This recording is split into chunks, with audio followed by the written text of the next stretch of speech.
ইনশাল্লাহ আজকে বোনের বিয়ের টাকাটা যেভাবে হোক জোগাড় হয়ে যাবে। ওই তো ভাইয়াটা চলে এসেছে।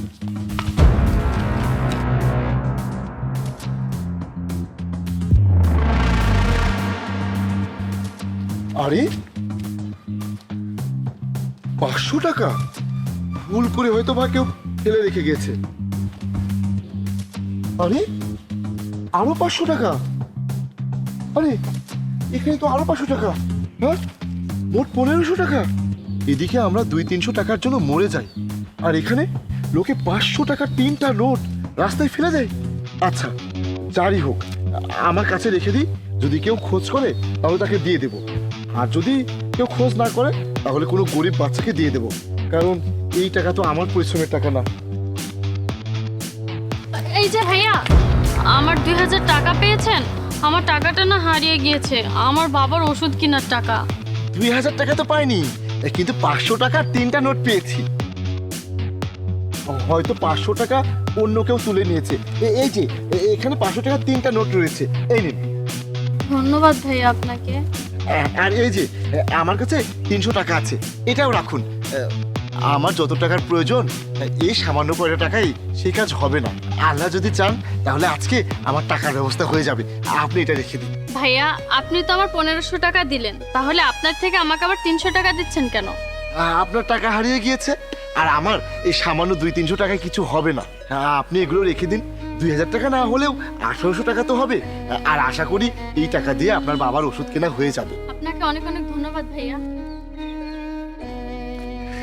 যাক, যার টাকা তাকে তো বুঝিয়ে দেওয়া হলো, আমি বোঝা মুক্ত হলাম। যাক, আর যাই হোক, লোকটি অনেক সৎ আছে। আমার 1500 টাকা আমাকে ফেরত তো দিল, তার সাথে সাথে ওনার পকেট থেকে আমাকে 300 টাকা ফেরত দিল। অন্য কেউ হলে তো আমাকে দিতই না। হ্যাঁ হ্যাঁ, ওই দুইটা বিয়ের জন্য আমরা টাকা পাঠিয়ে দিয়েছি, আপনারা বিয়ে দিয়ে দেন। আসসালামু আলাইকুম স্যার। ওয়ালাইকুম আসসালাম। স্যার, আমি কালকে এসেছিলাম আপনাদের এনজিও, ওই যে গরিব বোনদের মানে মেয়েদের বিয়ে দেওয়ার জন্য যে টাকা দেয় না, আমার 2 লাখ টাকা খুব দরকার। আপনি আমাকে বলেছিলেন আজকে আসলে ম্যাডামের সঙ্গে আমাকে দেখা করিয়ে দিবেন। দয়া করে যদি একটু দেখা করিয়ে দিতেন না, আমার খুব উপকার হতো।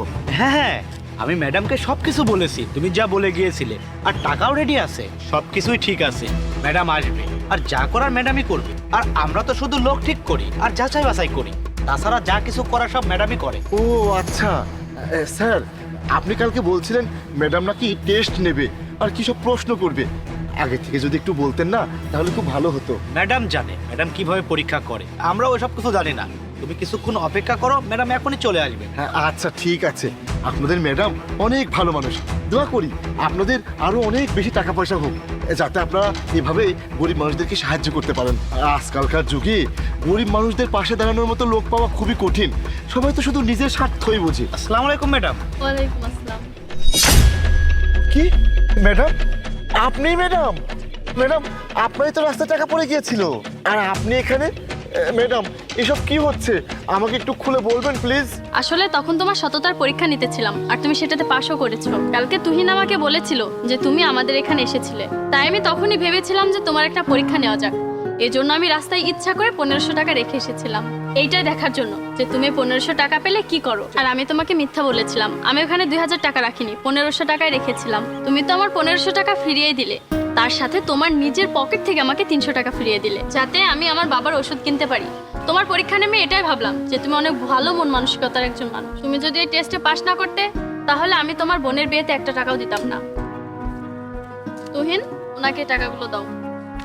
এই নাও তোমার টাকা। আপনাকে অনেক অনেক ধন্যবাদ ম্যাডাম। স্যার আপনাকেও ধন্যবাদ। ম্যাডাম আমি না কখনোই ভাবতে পারিনি যে আমি এই ছোট্ট একটা ইমানদারি দেখিয়ে আমি আমার বিপদ থেকে উদ্ধার পাবো। আপনি আমার বোনের বিয়ের জন্য এই 2 লাখ টাকা দিয়ে আমাকে সাহায্য করলেন, আপনি আমার কাছে ফেরেশতার সমান। আরে না না, তুমি যেমন সৎ, আল্লাহ তাআলা নিজে তোমাকে সাহায্য করবে, আর আমি তো কেবলমাত্র মানুষ। আপনাকে অনেক ধন্যবাদ ম্যাডাম। তুহিন, চলো আমাকে অফিসে রেখে আসো। ঠিক আছে ম্যাডাম।